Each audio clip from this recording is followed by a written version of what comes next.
There's two things that business operations look to solve with what happens with disputes. One is around revenue leakage, and generally the intention is to reduce revenue leakage. And the other is about customer experience.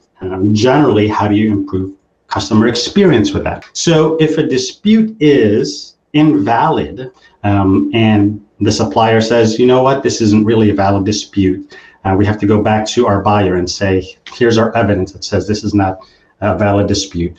The business is addressing revenue leakage. We want to contain the revenue leakage that happens.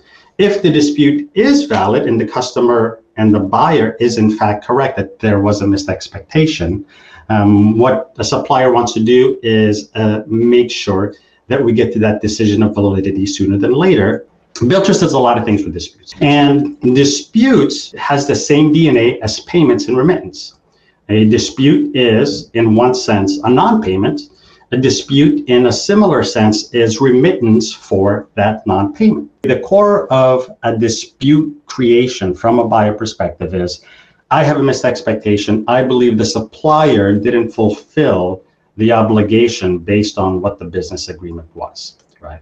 And that can manifest itself in a dispute in one of three ways, either through Cash App, either through a buyer portal, or a contact on the phone with that particular collections agent. A dispute's made aware in one area of the Billtrust platform or your supplier operation.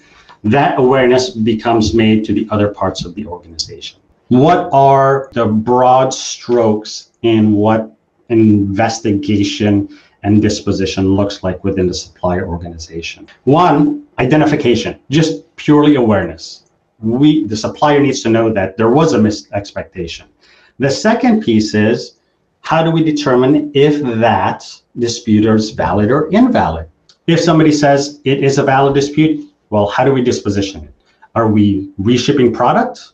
Are we issuing a credit memo? If it is an invalid dispute, what's the disposition of that? Are we writing it off because it's within the customer master agreement tolerances for the year? Or are we going back to the customer to say that, you know what, our investigation says that it's not valid? Identification, investigation, and disposition are the three broad strokes. And then once the data with that single source of truth starts building, it gives opportunity to start doing root cause analysis.